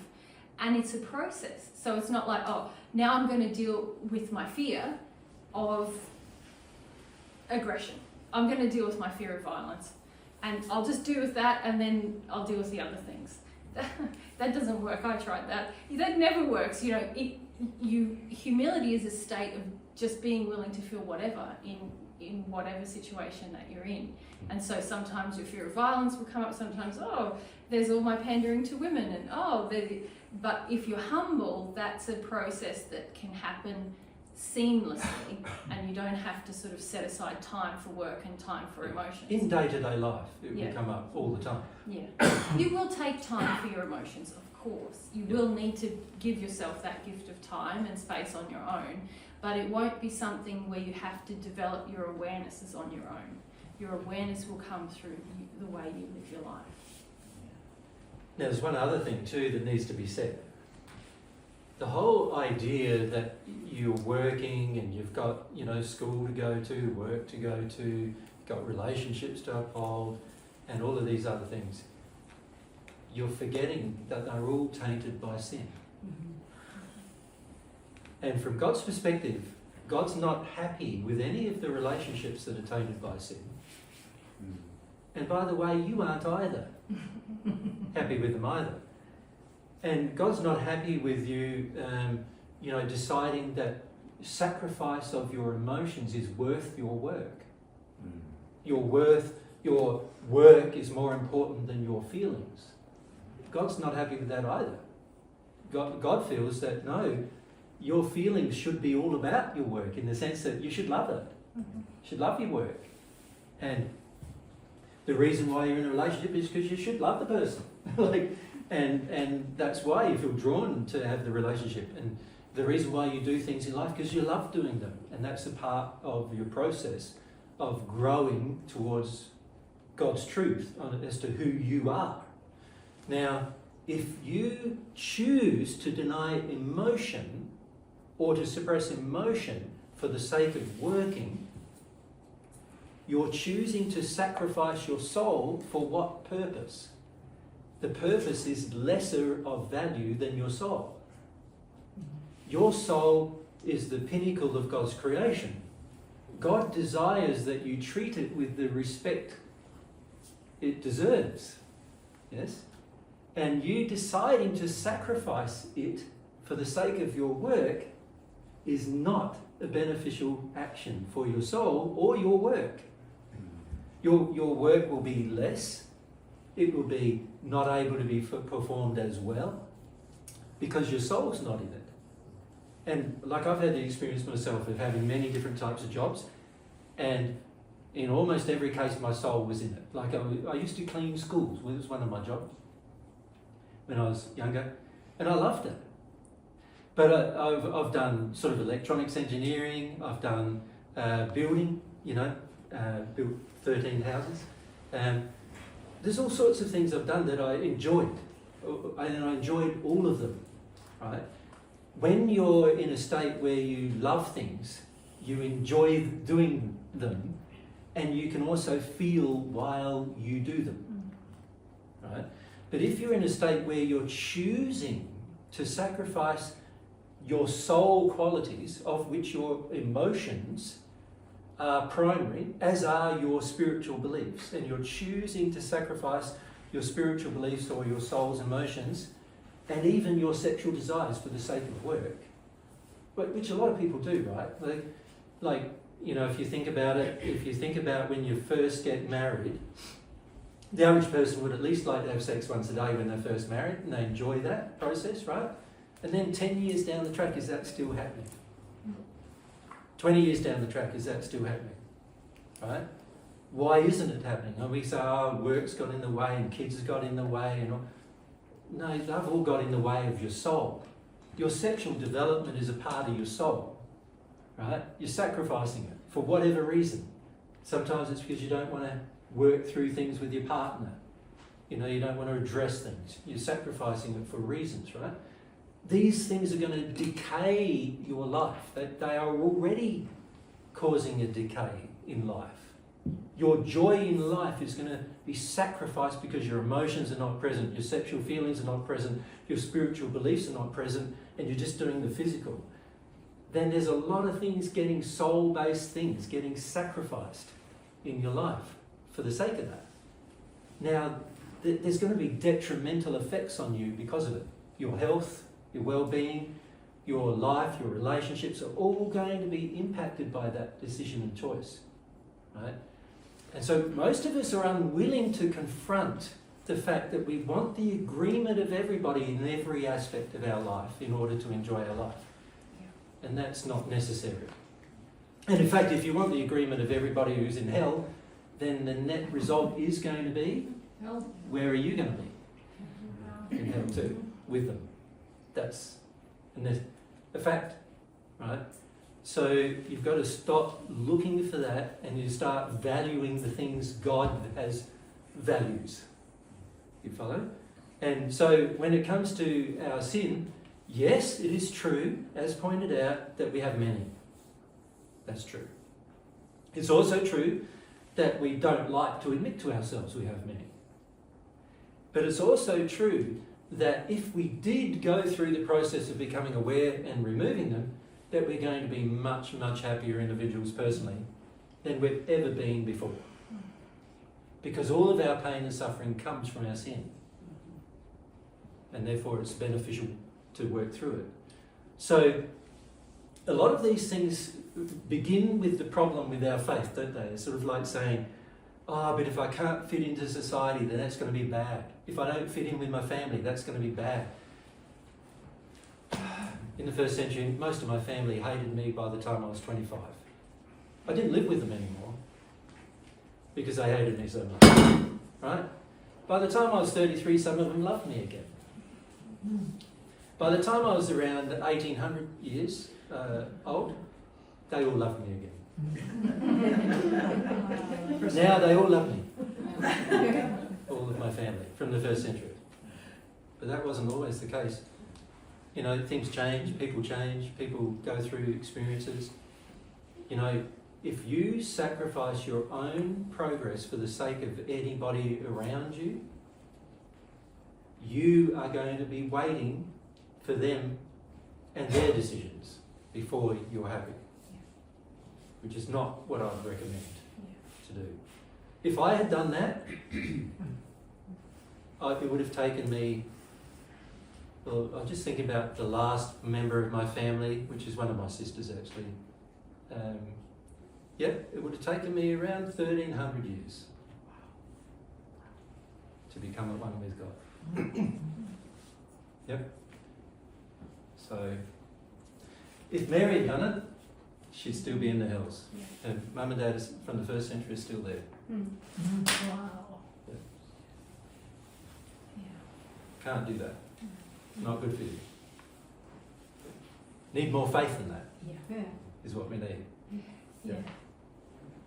And I know we've talked a lot about physical sins on this tour. Only because it's easy, right? Because it's easy to demonstrate and so on. But if you deal with things higher in the hierarchy, you deal with a lot of things simultaneously. Yeah. So it's easy to look at your life and go, oh my gosh, there's this, oh my gosh, there's that, oh my gosh, and that, oh my gosh, oh my gosh, oh my gosh. And the feeling sometimes is I have to deal with each one of those things individually. But if you deal with things, the spiritual sins that you have, you'll find that a lot of your emotional, sexual and physical sins no longer exist. You're no longer drawn towards them. You're sensitive to many things all at once. If you deal with the things in the higher you go in the hierarchy, the easier it is to let go of the things underneath. So that's something worth remembering, that if you deal with this in kind of God's order of importance, things simplify a lot. And all these little micro decisions that you might be worrying about on a day-to-day basis become very simple and easy. Yeah. Yeah. Let's give an example. Let's say I learn to love animals properly. Right? And there'll be a whole heap of things I deal with. I will probably no longer have a personal pet. I will also probably do things in the environment to fix the environment. I would also make it easier for native animals to survive. I would do things with the plant system to improve the environment to support life for animals, and as a subsequent result, it'll also support life for humans. So in that process of just coming to love animals properly, I will deal with like literally hundreds of sins regarding people and animals. Yeah, because also you won't place you'll feel the hierarchy God has of where animals are. So I won't place animals above people, because a lot of people with pets place their animals above other people. That, you know, they'll even get angry with other people when their pet is not cared for, you know, catered to. So, you know, there's a lot of problems obviously that would all be ironed out if I just come to solve that one problem, right? So that's an example of a high thing of the hierarchy, filtering down into all aspects of my life, emotionally and physically, you know, and they'd all get resolved, and it'll be like a seamless process of resolving them. Yeah, and you wouldn't have to think, oh, I've got to do some things to repair the environment. You would just feel naturally drawn to. It's not a duty then. No. So in the God's Way organisation that Mary and I are founders of in Australia, one of the programs is a environmental repair program, and the reason why is because everybody who has come to the point where they, you know, feel the sin of their past behaviour with regard to the environment, everyone wants to somehow fix it. And so there's these programs that we've got going to help people engage that on a practical level, so that they can understand what's involved in fixing it. And it's very interesting, because the more you understand what's involved fixing it, the more you realise I don't want to do the damage in the first place. Right? Because there's a lot involved in fixing an environment. It takes years and years, compared to not doing it harm in the first place. So, and then you start recognising that with sin generally. It's far better to not sin than it is to sin.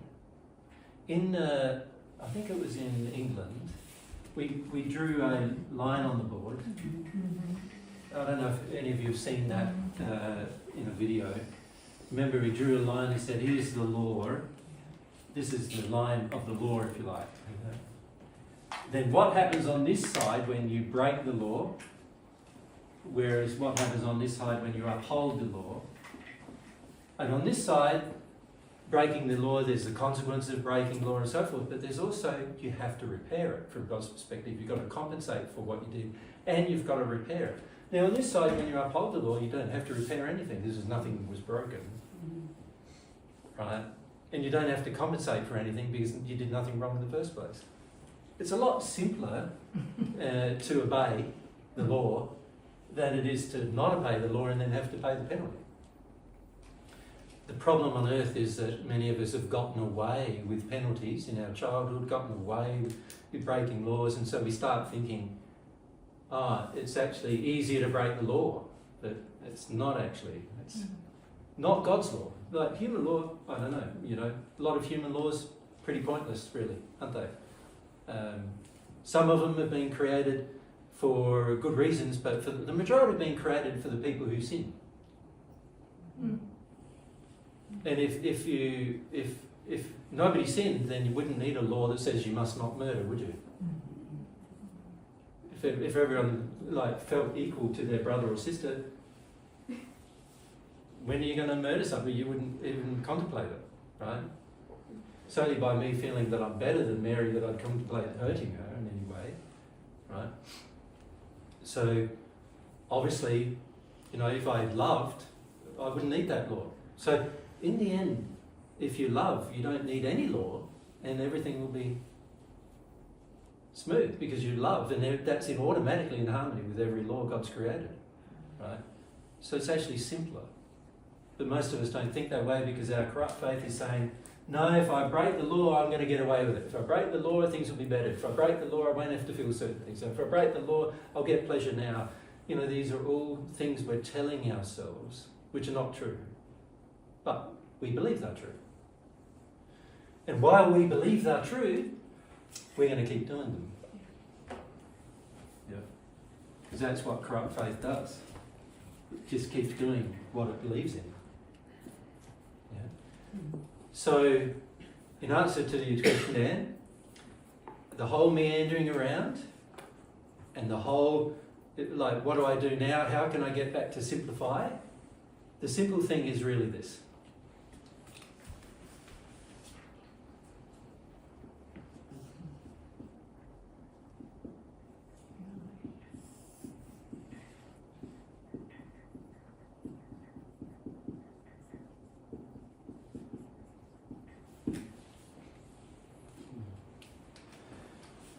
Love, truth, faith, humility, action.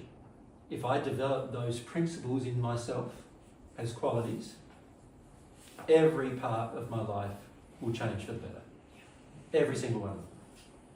I won't have to worry about each individual sin because by dealing with these things, each individual sin I'll become aware of it very rapidly, but I'll also get to the point, because of humility and faith, I'll get to the point where I want to get rid of it as well, right? Because of developing those qualities. You could say the highest of the governing principles. In 2016, the third assistance group, if you see that on our website, you'll see there was an assistance group called God's Loving Laws. Remember that, for those of you who've seen that? Yeah, these are the primary principles driving that, right? Driving those principles. There were 17 principles mentioned in there. If you bring your life into harmony with those 17 principles, you line out almost every sin you have. Right? Every one. But you're going to have to do it emotionally. It's not going to be an intellectual exercise. Yeah. And that's where it's a challenge, because you're going to have to, when people condescend to you, emotionally you're going to feel something. Yes. When people attack you, emotionally you're going to feel something. Right? When people disagree with you and want to fight with you, emotionally you're going to feel some things. And this is what most people are not prepared to do. They're not prepared to go through those emotions. So whenever we're in a stagnant place where things are not sorting out, it's because we're not prepared to feel the emotions driving our sin. In other words, fundamentally, we're not prepared to be humble. The depth of humility that God requires. Does that make sense? Not the depth of humility that we think, but the depth of humility that God requires. That's going to be very different to what we think it should be. And when I look at it myself, I go, almost every single benefit I've ever experienced my entire life has begun with my own humility. Then it required faith. And then after that, it was all about God. God's truth and God's love. But it began with me needing to be humble and needing some faith. That's where it began. Every single thing I've experienced. I would never, there's people in this spirit world who have never met their soulmates still. There's people in the celestial kingdom who still are not with their soulmates. Right? All the benefits that have come so far for me in my life has begun because I chose to do it on earth in the first century, to the point where I actually met Mary on earth in the first century. Right? I had all of these experiences on earth. They weren't all easy experiences, but they all taught me so much about love. I experienced God's love on earth, and this has made it a lot easier for me to discover all the things I've discovered since. Right? Without that, so you could see these things here. You could say these things have to become yours. They're mine. These things are God's. Yeah? So all I can do is change the things that are mine. So if I focus on humility, faith, and taking action in harmony with the faith and in harmony with the humility and in harmony with the truth that I receive from God and the love that I receive from God, if I do that, change is inevitable. Inevitable. Dealing with your sin is inevitable as a result. Yeah? So it's not as hard as what most people think. But everybody who hears divine truth normally takes a solid 15 years, generally, to get to the point where they realise they have to deal with their sin.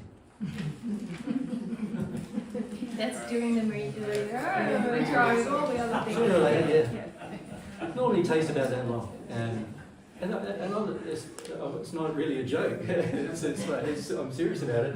In the spirit world and on earth, by the way, it normally takes at least that period of time to want to deal with their sin. Because after a while you start saying, if I could deal with my sin faster, I'll be happier sooner. I'll be closer to God sooner. I'll be closer to my soulmate sooner. What's there to not like about it? It's really just the emotions. And the interesting thing about dealing with sinful emotions is you start having the capacity to feel any emotion. So at the moment, for many of you, terror is like an emotion you can't bear. And even grief, for many of you, is an emotion, true grief, emotion that you can't bear. Right? But I can bear it now. I've got the capacity to experience grief for weeks at a time. I can handle it. And knowing that about me makes me feel stronger and more capable and makes me understand that God designed me as the pinnacle of His creation who can cope with anything.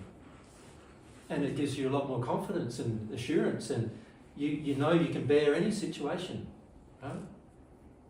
And you can walk in the world with a lot more confidence as a result because of that. So having emotional capacity while you're dealing with your sin, it's tricky because a lot of it's painful, but you're also learning to stretch yourself emotionally to be able to experience positive emotion. Because it's a lot easier to experience positive emotion than it is to experience what you'd classify as negative emotion. And so the more capability you get to stretch your capacity to experience, the better your life's going to be in the future, because in the end you'll be without sin and with the capacity to experience huge feelings that are all good, all loving, all in harmony with truth and love. And so that causes you to have the capacity to have more joy as well. So it's not a process to sort of worry about too much, you know. To my mind, sin is just Temporary. it's a temporary piece of mud, isn't it? Really? And you experiencing it emotionally is washing it off. Yeah. And then by doing that and repenting, the cause, the reason why you chose to do the sin, also can get taken away. And now you don't want to sin that way ever again. And it's much easier than going through compensation and reparation, which is the way that everybody else without God does it. Much easier process. So I'd recommend it. Okay. And by the way, there's like every celestial spirit would recommend it. Yeah, everyone. Yeah. How is it possible to be in the celestial kingdom and not know your soulmate? I heard you say that. It seems, from what I've understood, Yep. you say that by the time you reach the fifth sphere, typically or often, Yep. by that point you know who your soulmate is. So that sort of surprised me to hear that. When did you say that? Did you just say that? Did I hear it wrong? You said you're not with them. You're not with I think I them. said not with them. Yeah. Oh, so I misheard it. Sorry. Yeah, Thank yeah. you. Thank you. I for the might have missaid it, but I thought I said I'm not. No, with I them. Yeah, probably I thought you misheard said it. that. I That's why I misheard was. it. Oh, I missed something. Okay, you're not with them. That's different than not knowing them. Yeah. Yeah. Gotcha. Yeah. Gotcha. Yeah. Thank you. But still happy. Yeah. Yeah. Thank you. How do you, or how did you, release your, or get to this faith level where it was okay, or you didn't feel, so you're not afraid of losing your physical life? Yep. Where you just tell the truth, and if your physical life goes, somebody kills you, you don't try to avoid that. Well, you see, you're going to have faith in your spirit life. Aren't you? So, you know, the way, in answer to your question, the way it works for me is that in the first century, I was pretty young when I realised that I wasn't just a body anymore. Most people who hear divine truth, they're fascinated by it. So if you think about your life, you've got your soul, your half of the soul, and you've got your spirit body, right? And you've got your physical body. Let's put them in sort of like a hierarchy now, right? So physical body, spirit body, soul. And it was pretty early in my life that I realised that I wasn't just that. Right? That I also had a spirit body and a soul.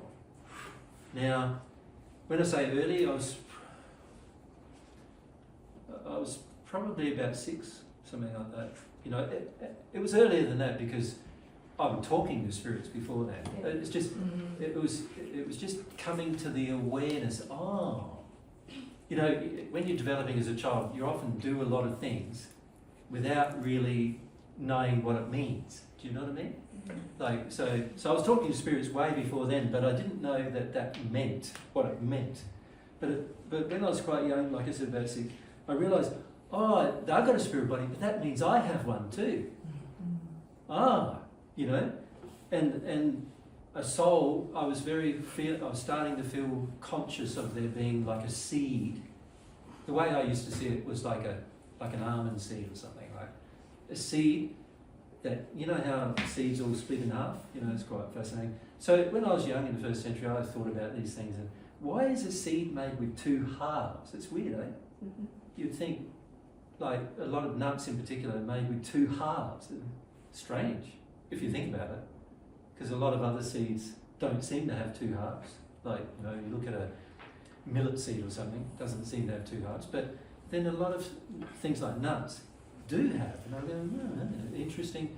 And I started feeling like these are telling me things about humans, right? In terms of, you know, what would happen to a human. And so I often thought of myself as just a half of a person already by the time I was that age.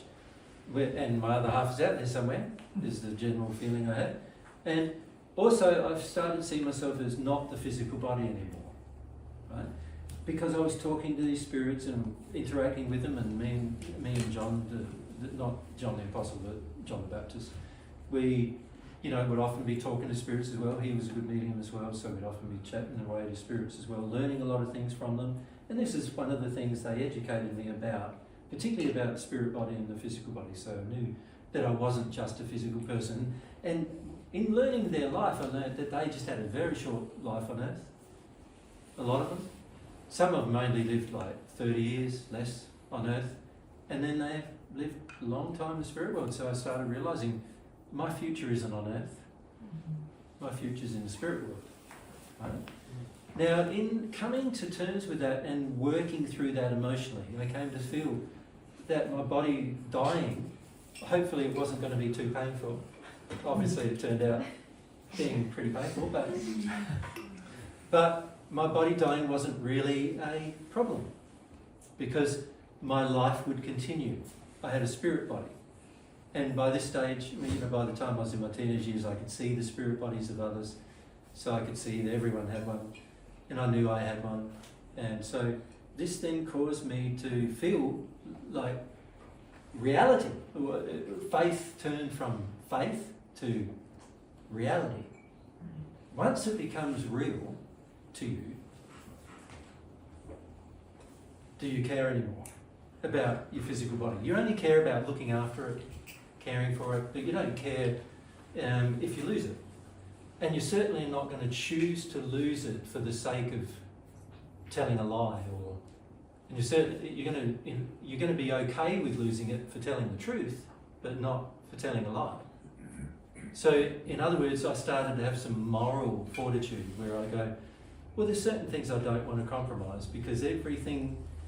By this stage, I was developing a relationship with God, and every time I noticed somebody compromising truth, their relationship with God was compromised, and their brightness of their soul degraded, and like it caused a decay in their spirit body that I noticed, and you know, in their what you call their aura, I suppose.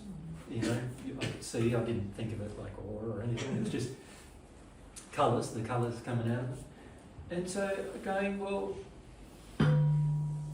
why would I do that? Right? Why would I do that? There's no reason to do it. Given the fact that my life on earth is short anyway. And then once I realised who I was, I realised my life on earth would be short.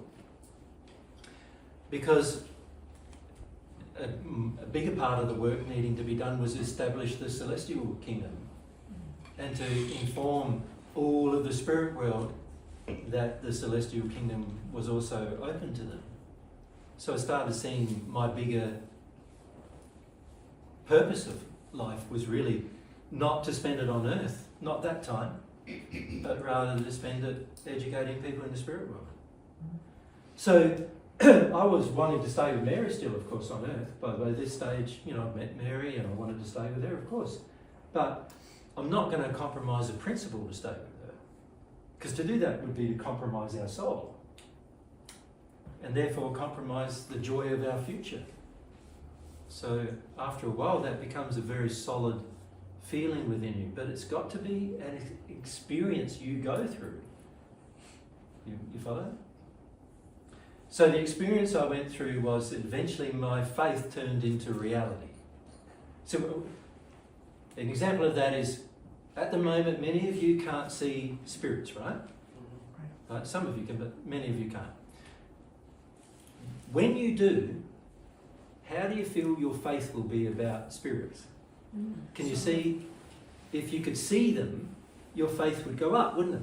Yeah. Can you see that? Yes. At the moment, it's just what you hear about, and you're fascinated about it, and it's interesting, Some of you think you can talk to them at this stage, but if you can't see them, it's sort of like, well, is it really true still? There's still this sort of element of faith required, right? But when you see one, the very first time you see one, right? After that, are you more convinced or less convinced? Of course, more. Yeah, more convinced, right? So when you pass from faith to reality, your conviction turns from faith to reality. Right? Yeah. So let's say an example of that physically. Let's say I told you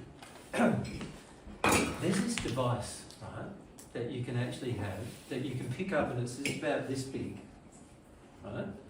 And you can talk to other people from around the other side of the world, right? And you can see a picture of them while you're talking to them from the other side of the world.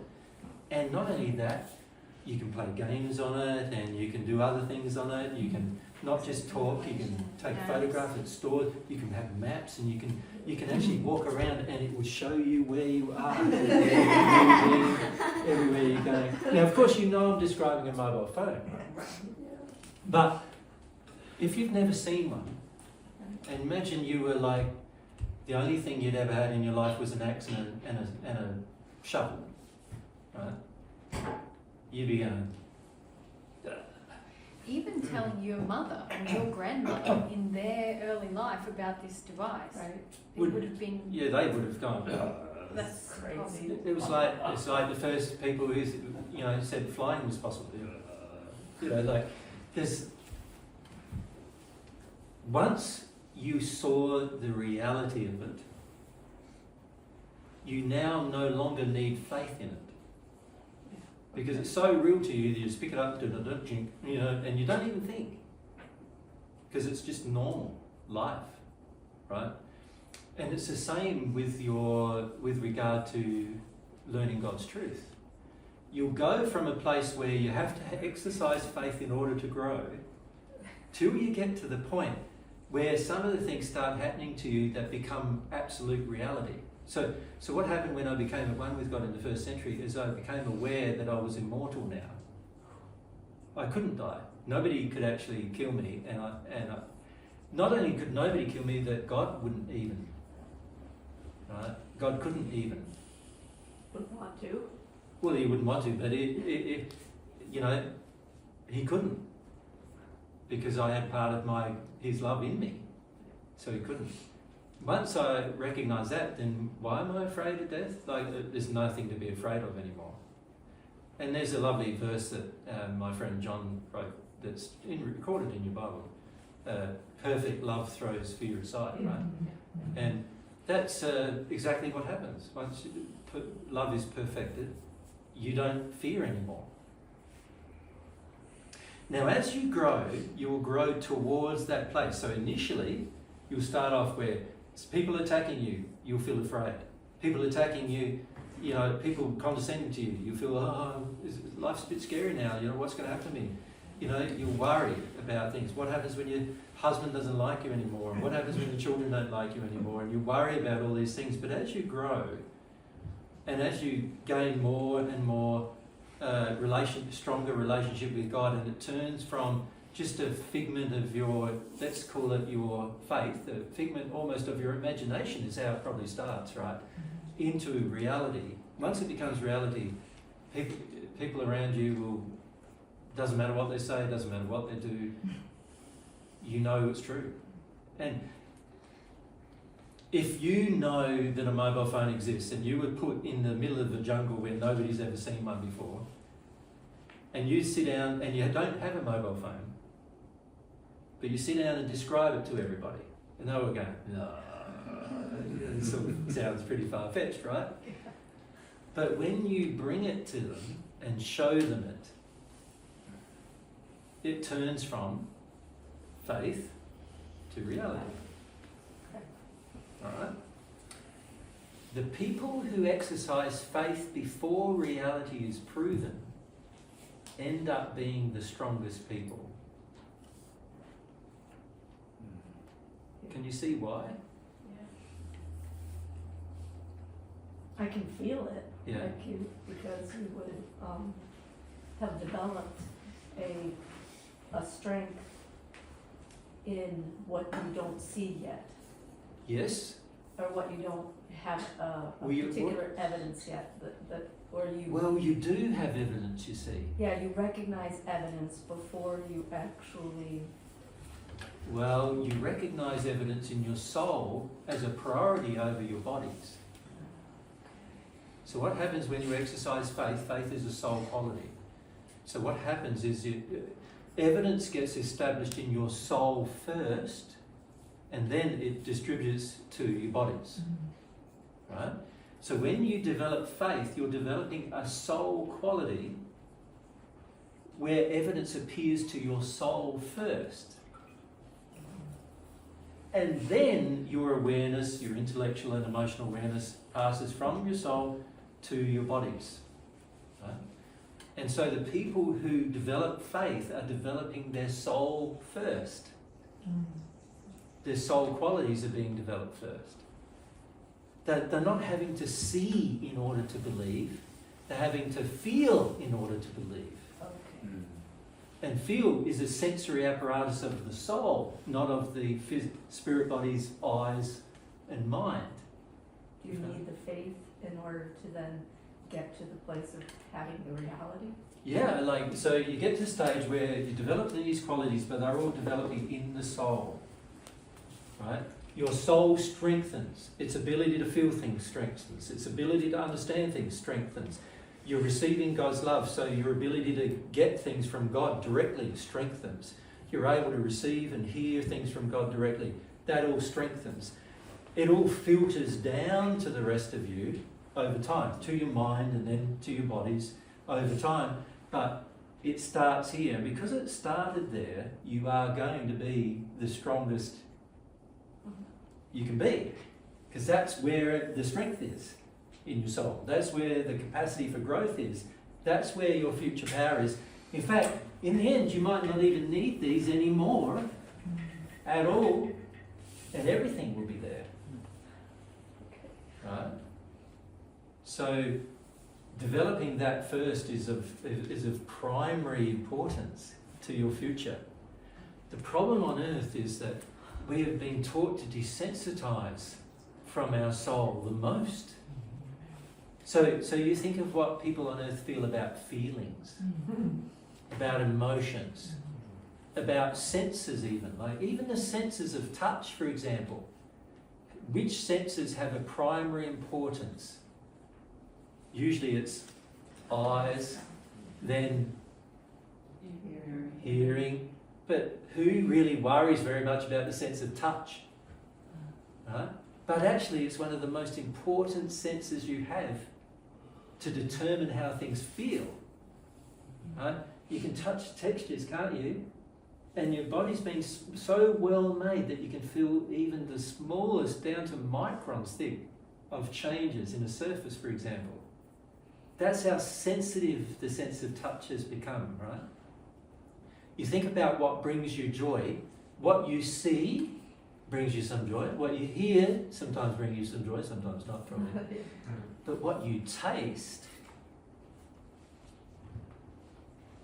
or smell and what you can touch and feel, they often bring you the most joy. Right? And that's because your soul is being designed to be more focused on these things that you can't see and you can't hear. Right? Because there's a whole heap of senses in your soul that are all about those things.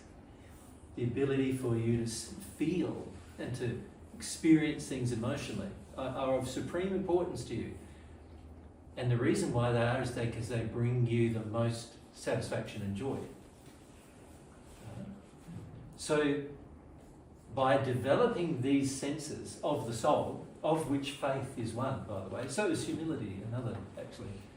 There are senses of soul. By developing these senses, if you grow in those senses, you will end up being the strongest person you can be more rapidly. Right? On earth, of course, nobody believes that. But that's how, in the end, you will end up with a strong feeling of confidence. Not just confidence, it's like, it's not the right word. It's Conviction. like, conviction's not the right word really either, because it's reality. It's like, when something becomes real to you, Knowing? it's not even knowing really, is it? It's like an automatic, it's not even, like if you know, like you guys go to sit on, you see a chair, you don't go, oh, I know that chair, I can sit on that chair, do you? You're right, right. You just do it, Yeah. because you have so much like awareness that it's real, that you know you can place your backside in it and safely do so, for the most part, right? So, and that's the thing that humans have created. What about all the things God has made that are that real? There is, like God's created so many things that are real that the average person on earth knows nothing about at all. But in your soul, as you exercise faith, you will come to know. Yeah? So this quality of faith is so important. Of course, the quality of a corrupt faith is also important. Well, it's very powerful. Very driver, powerful. isn't it, of your Isn't whole it? life? Yeah, because you feel it's real. Because you feel it's real when it's not. So, it's a very powerful driver of your life too. So the quality of faith is a very important quality to develop one way or the other. And sometimes people with corrupt faith end up having the strongest real faith too, sometimes. It's strong. Because, they had to develop this sense of things without seeing them, without hearing them first, yeah. Ken? On that note, I've wanted to ask this question for a while. Is God's gift of being able to teleport while still connected to your physical body, once we do the work, and you get home with your soulmate, is that limited to just the returning 14, or is that gift available to any of us? Well, firstly, I don't know whether that's going to be available. All I do is feel that it's going to be. Ever since I heard you mention it, I didn't do it in the first century. Oh, okay. I didn't teleport in the first century. I didn't even think of doing it, to be honest. I enjoyed the experience of walking with people, talking to them. I didn't want to sort of bounce around the place. Also, when I met Mary, she was walking and talking and other things, and I like spending time with her. I didn't want to leave her for any reason, really. So I never considered, teleporting as a concept or an idea. Does that make sense? I might have been able to do it. I don't know whether I would have been or wouldn't have been, because I never tried. I never even asked God about it in the first century. It wasn't important to me.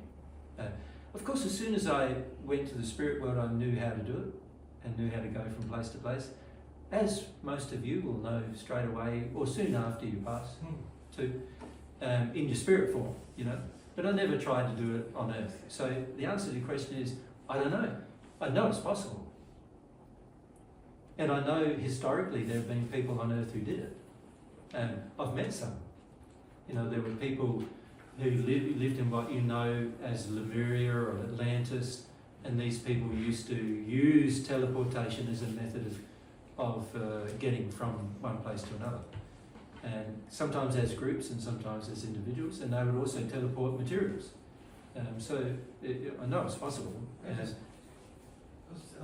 sense that it would help me become more in harmony with God's laws of love, time, energy, and matter in some instances. Like, do I need to rent the car? Do I need to, different things. Like, Yeah. I could save some time, I could save some matter, I could save some energy. Like, I just look at it more It less. seems like it's in harmony with economy and function. And there's plenty of evidence, spirit-based evidence that it happens. The issue then becomes, though, like, when do you introduce it as a concept to society? That's a tricky thing, isn't it? Because how would people on earth use it at the moment? Not wisely. Whoa. You think about that and you go, whoa. It's like, Especially those that had it before others.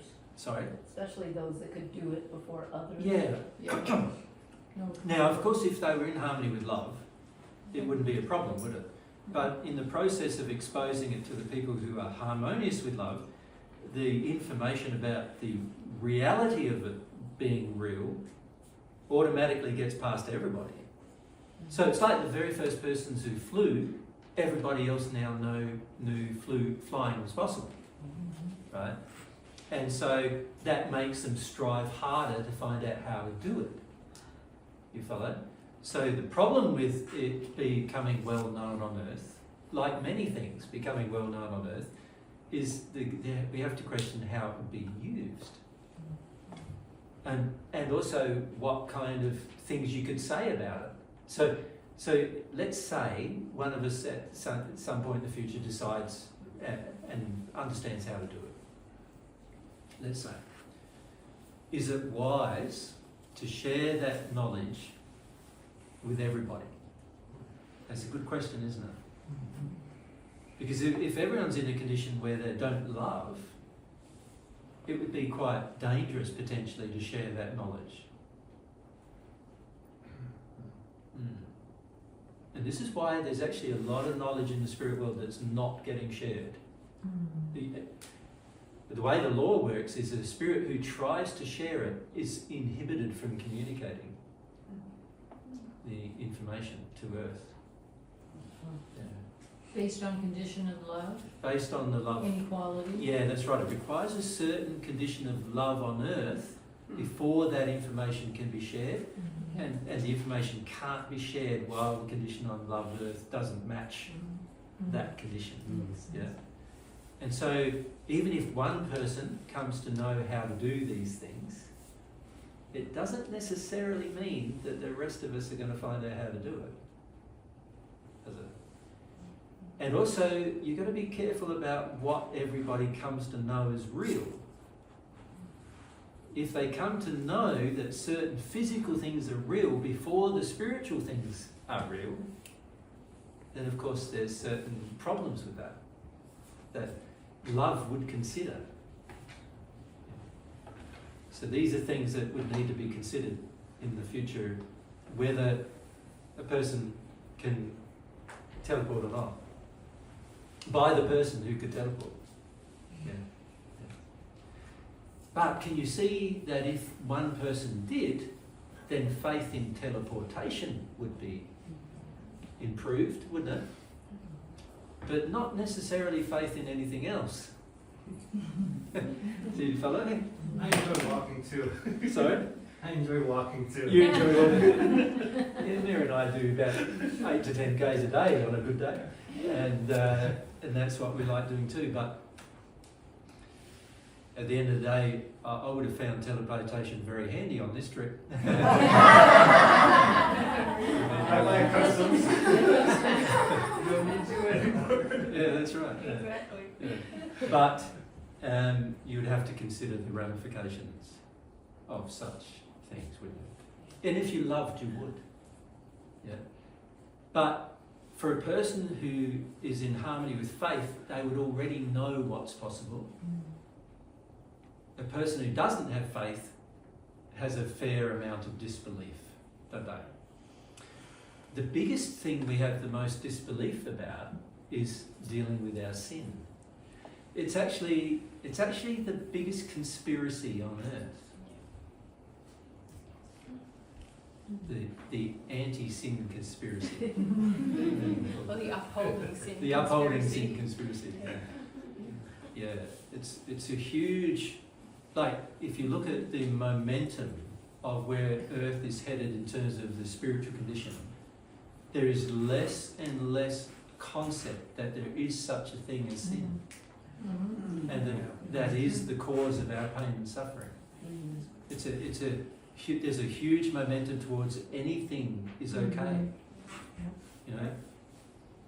And everything's getting reframed from being a sin into being something that's good as well, you know, and this is happening everywhere on earth. This whole concept that there is no such thing as sin. There's no such thing as a next life. So deal with this one sort of mentality as well. Yeah. and I'm not suggesting not to deal with this one, but unfortunately there's a lot of emphasis on getting the maximum out of this life to the detriment of the next. Yeah. Yeah. So having faith, as you correctly say, you have faith that you won't die. You have faith in a lot of other things too, mind you, you know. But having the confidence to and the level of reality in terms of in your heart about truth and love, you get to the stage where it's so real to you internally that nothing is going to shake you. It doesn't matter how many people attack you, it doesn't matter how much abuse there is, it doesn't matter, you know, how bad things go on earth, because in the end of the day, all that is because of the environment that's here, the hellish environment that's here. And it's not because of any of God's truths that these things are happening. And you get confidence in that too. Okay. Yeah. Yeah, what's the time? Must be pretty late. Yeah, so what I was thinking tomorrow we may do is we'll talk more about some sort of practical issues associated with the sins and dealing with sin, and also developing an attitude where you're interested in them, in the sense of, like, what I notice is a lot of people feel about their sins as, oh no, you know, there's this sort of feeling of, no, not sin again, and there's also this sort of icky feelings of guilt or shame that a lot of people, which are actually, these feelings are feelings that prevent you from discovering them. Yeah. Do you follow? Being curious and investigative about, you know, your sin and what's driving it. That's really what's required if you're going to awaken to it. You can have some fun with discovering your sins. Okay. Rather than... You can. Yeah, you can actually. Rather than feeling all like complicated about it all the time, right?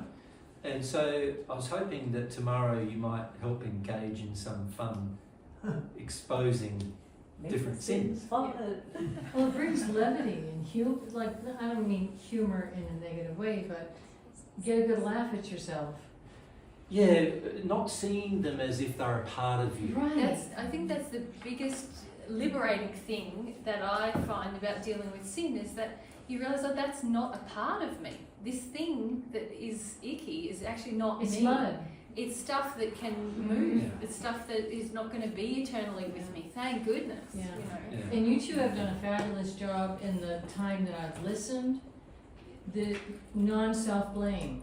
What was done to you as a child was put in you, you absorbed it. Yeah. All you gotta do is feel it and release it. It's Yeah. not like, oh, I feel awful that I inherited this, or you really draw the line to say self-blame is not gonna get you anywhere. It doesn't. And Judgment gets you nowhere, it just shuts down the emotional process. Because what you're going to find in this process is the majority of your sin is not actually what was put into you when you were little, it's how you've acted Sins. since. Mm. The decisions you've made with your own free will.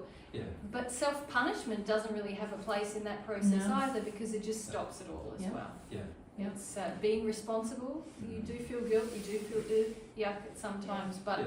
if you remain curious, you also learn a lot about yourself and the potential to develop character. Yeah. You know, that's a very rewarding process, to develop your own character and realise I can do better than I've been doing. I can deal with pain. I can make loving choices even if that's opposed around me. And if you can That's a repent for just one thing that you know is in you, that is a result of whether it's your ancestry, something as a child, and if you can go through one intense repentance experience, it's like it like creates a mold. Like I Well, it survived develops that. faith, doesn't it? It grows your faith, because That's right. once you know that you can survive that, and then it's like a template. Yeah. So now you have a template. So then you go, well, how do I feel about repenting next about that? That's And then, you know, take 3 days off and get ready, Yeah. or whatever you feel you need to do, because you survived it. Yeah. You know you're going to get there. And you knew last time you did it. Yeah. So you got some more confidence this time. Yeah. Yeah. It's a genius plan, Yeah, actually. yeah, It yeah. really is. God's a genius. Yeah. Yeah. As you would expect, right? It is I beautiful. think you have to grow faith that you're gonna be forgivable. True, but that requires more faith in God's nature than it does in yourself. Sometimes the things that I've found the most difficult to develop are things in yourself rather than in God. So having some faith in God's nature is relatively easy to develop, but particularly once you get rid of the stuff with your parents. It's relatively easy to develop faith in God's nature, being good, and therefore God wanting to forgive you. Also, the more open to the conscience you become, you can feel God telling you that He wants to forgive you for different things as well. So that develops a positive feeling inside of you about that. The more difficult things you're going to have are not about whether God's going to forgive you, but whether you're capable of going through the emotions that allow you to be repentant in the first place. You know, that's going to be the more difficult thing to do.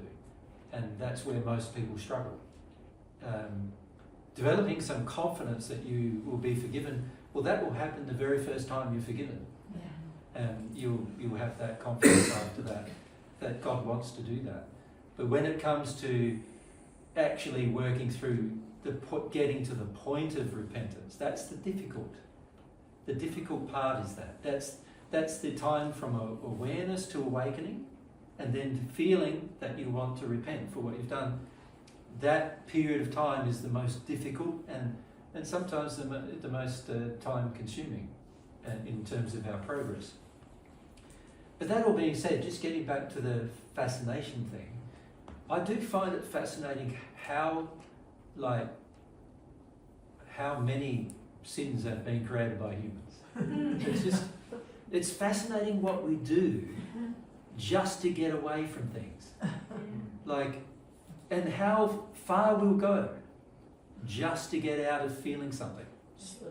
It's just full on, and what we'll do and what we'll say and how we'll act, and man, it's just amazing inventiveness of the human soul coming up with ways to get away with something. I always say, if only we could use those powers for good. Yeah. That inventive, creative spirit. If we put as much effort in good things as we did in preventing our awareness of our own sin, we'd all be masters of the universe by now. You know,